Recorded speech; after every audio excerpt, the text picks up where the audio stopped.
Hi everyone, welcome back to my channel. I'm so glad to be back, and I just want to thank everyone who did check on me when I was feeling depressed and lonely and sad, and it really made my day. It's been 10 days since I last posted my video where I reached the peak of my sadness. I've been depressed for like a month now, more than a month, but I can say that I'm just doing fine right now. I wouldn't say that I'm really happy, but at least now I can say that, I'm okay.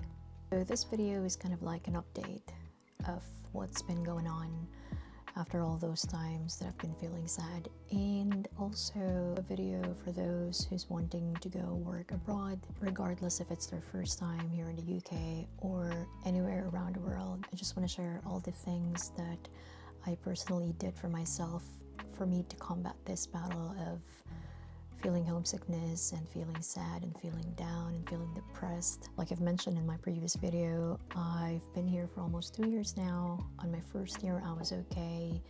Second year, I was like, wow, I never expected this would ever happen to me, because I've been abroad more than 10 years now. By the way, if you're new to my channel, my name is Kay and I'm a nurse in the UK. And in this channel, I am sharing my life here as a nurse and how do I enjoy life in the UK.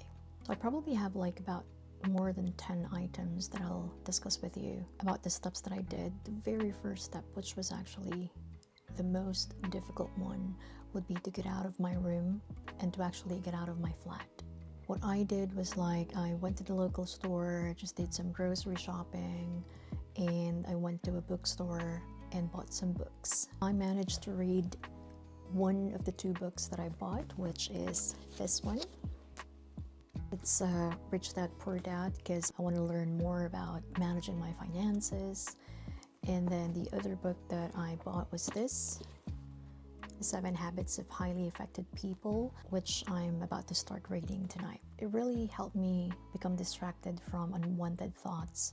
So that's an effective way for me to not think about being sad and lonely. Another thing that I did was like to watch my previous travel videos of my pictures, because those memories give me happiness. As much as possible, I don't look at my kids' pictures and videos, for the reason that I feel more lonely. I don't know, maybe for other people it helps them fight the homesickness, but for me it's the other way around. It's not helping, and it's really sad because of course I would want to, look into my kids' faces, but it's making me feel more lonely actually. So instead of looking at their photos, I just look on the past memories of me traveling around Europe, Philippines, and I managed to like edit some videos of that as well, which I haven't posted yet, but I just want to keep it in my YouTube channel in private, calling my family and my friends. I reconnected with my old friends, those friends that I don't really get to talk to. I just thought, oh, I wonder how he or she is doing. That really helped me become happier. I also did manage to attend a seminar for my professional growth. It's a 2-day seminar in London. I stayed over at a friend's house. It was good to like meet other professionals like me and actually learn about something, knowing that my career path will actually go somewhere, like it'll help me boost my confidence with my job and stuff like that. And then at night, when it's darker and I feel more alone, I would watch documentaries, and that really helped me as well. It's not just about doing my hobby, but also occupying myself, avoiding to think about unwanted thoughts, and at the same time learning about something else.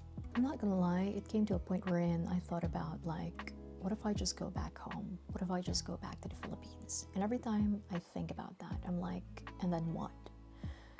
I don't see myself coming back to the Philippines and doing nursing in there again. It's just that the salary would not really be enough, not just for me, but for my kids as well. I knew I was just being emotional. I did sit down and rethink about my goals for this year, for 2023. It made me count my blessings, the opportunities that's been given to me here in England. And I thought, ang swerte ko. I'm very lucky to be here because I get to do the things that I want to do, as compared to like if I'm in the Philippines and I'm feeling depressed. I don't think I'd be able to manage it well. What helped me also is to book for a trip this coming February. I booked a trip with one of my best friends. We thought about going to Prague, so that's kind of like making me feel excited. Apart from that, I also booked a ticket going to the Philippines, so I'm going home soon. I really think it's just the weather. I remember last year I was crying in front of my manager and I was like, please, I need to go home. I'm gonna go crazy here. I need to see my kids. Luckily, she's very understanding and she allowed me to go back home in a short notice. So I booked my plane ticket, saw my kids. I thought I'm gonna be fine, but when I came back to the UK, I felt more homesick. But I guess it's still better going back home, seeing my family rather than not seeing them in years. So I'm pretty excited about going back home to the Philippines. Another thing that distracted me from being sad was like I started to invest in stocks and bonds.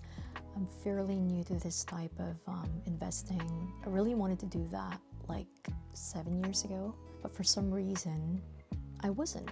So I'm like, okay, instead of like keeping my money in the bank and getting a very low interest rate for my money to grow, I think this is the year for me to start putting my money where else, making sure that it's gonna grow bigger and bigger. Obviously, for women, what will help us would be to go shopping. I didn't go crazy shopping. I did window shopping at first, and then I was like, okay, this is really nice, I'm gonna get this, but I still managed to like limit the amount of money that I'll be spending. Somehow that actually helped me to avoid loneliness. When it comes to physical exercise, I've been thinking about signing up to the gym nearby, but I want to make sure that I'll be committed in doing so. Because of the weather, I've been just sleeping longer because it's so cozy. But then it's making me feel less productive. I should go to the gym early in the morning before work. That way I'll be, pumped up the whole day. So we'll see.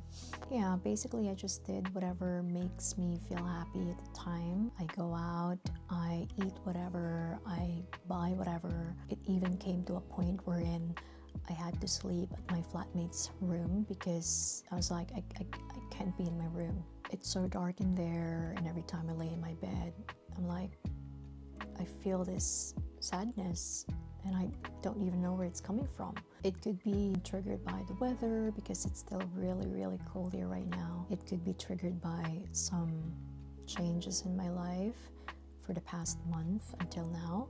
It could be triggered by some family issues, or it could be triggered by anxiety about the future. Life in abroad is not that easy. It may be exciting at first, of course, for let's say first 6 months or the first year, but as you stay longer, you'll realize that this is not your home. Somehow everything still feels foreign to me, but then I would say that I've already majorly adjusted to, let's say, the weather, the expenses, but there's still like room for more adjustment, if you know what I mean. I still feel shocked about some stuff in here. What's going to help us achieve happiness, especially when we're struggling because of the homesickness and the weather, is just to know when to take a break. It came to a point wherein I actually had to like work instead of like take my day off because I felt more sad when I'm not doing anything. I'd rather be tired and be productive and distract myself at work, even if I don't really want to work. It's just a matter of like balancing, knowing what you want, doing what makes you happy. I know it's easier said than done, but it worked for me, so I think that's it. I just want to send all the love for all those people going through depression and struggling at this time. Just know that you're not alone. I think it's a good thing if you let someone know about what you're going through. It's okay to be vulnerable sometimes. When I did post a video of me being depressed, a lot of people reach out to me, especially my friends, and a simple question of, are you okay, actually meant a lot to me. I mean, it almost made me cry just knowing that people are actually concerned about you. But if you are not going to let them know, if you're going to pretend that you're strong and you're okay even if you're not, I think you're being hard on yourself. It's okay to break down and cry. It's okay to be vulnerable. It's okay to be sad. It's okay to be lonely or to feel lonely, because it's a natural thing. Anyway, I'm just basically venting out, but thank you so much for watching and for listening, and for those people who reach out to me and just ask me, how am I doing? I wasn't doing okay before, but now I'm better, and I'm getting there. So yeah, bye.